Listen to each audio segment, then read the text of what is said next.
Okay, everyone, today we are going to be doing an annotation on 11 by Sandra Cicernos.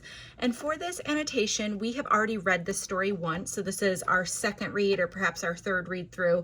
And now we're going to do annotation, which just means we're going to mark up the story. So if you have a highlighter, you can see I have a pink pen. I have a couple other colored pens in here. Just something that's you're able to write with pretty quickly. What we're looking for are things that stick out to us, things that we might want to try to use in our own writing, maybe some narrative techniques that we have seen in our boxes, or maybe things that are confusing to us. So I'm going to read through pretty quickly, and I'm just kind of skimming, looking for some of those ideas. So here, what they don't understand about birthdays and what they never tell you.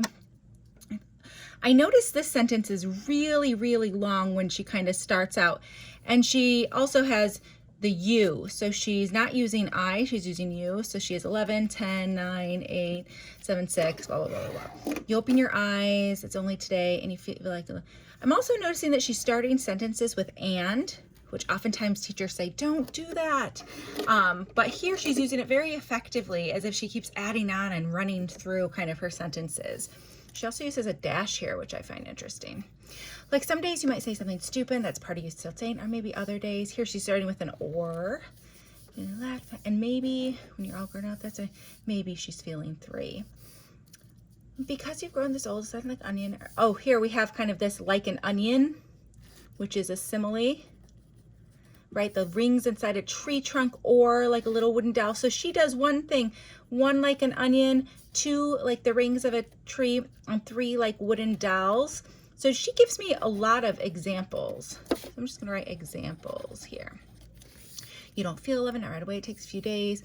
That's the way it is. I'm also just noticing, I'm gonna write over here, short paragraphs, right? They're just shorter than typically we would see.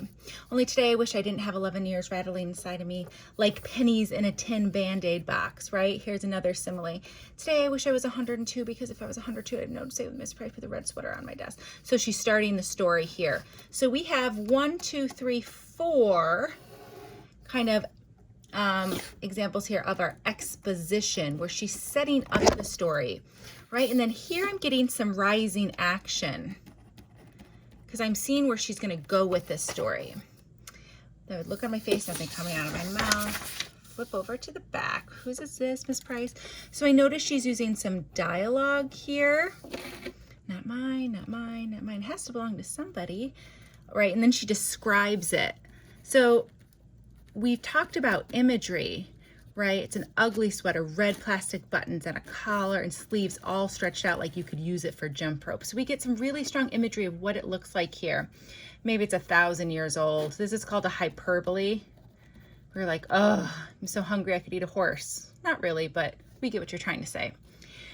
Maybe it's because I'm skinny. Maybe it's because this is, so she repeats this maybe, maybe. I think it belongs to Rachel, an ugly sweater.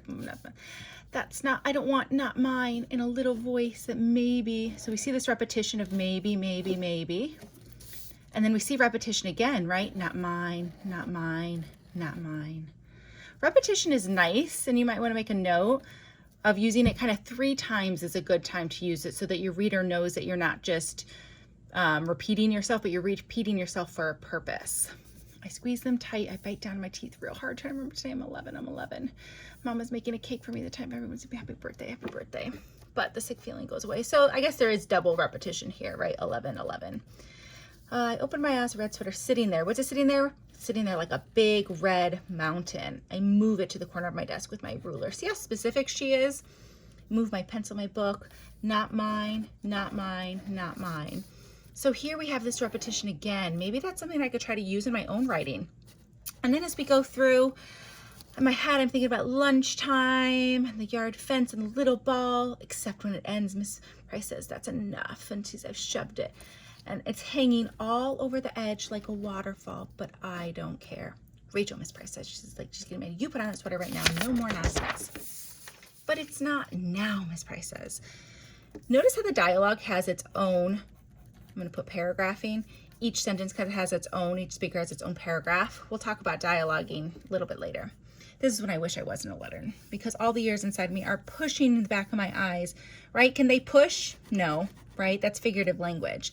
I put one arm through it and it smells like cottage cheese. Ew, right? Some imagery there. I stand with my arms spread like the sweater hurts me, itchy, and it's full of germs. And then everything, it lets go, and all of a sudden I'm crying in front of everyone. I wish I was invisible. I put my head down. It's all hot and spit coming out of my mouth, right? The little animal noises. So here we have some imagery too, right? We can hear the animal noises, like with the hiccups. It's like when you drink milk too fast. So we have that simile with comparing two things with like or as. But the worst part is that stupid Phyllis Lopez in Dover says it's hers. I take it off. And then Mrs. Price pretends like everything okay.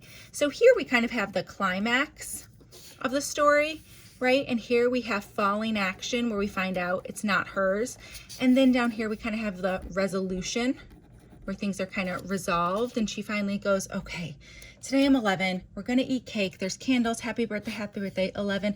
11 to 9, 8, 7, 6, 5, 4, 3. I'm going to be far, far away, like a tiny, we have a simile again. So she was like similes and repetition. That's what I'm seeing. But I also want you to notice this. Notice this conclusion where she says, I'm 11 today, 11 to 9, 8. That is just like that opening paragraph.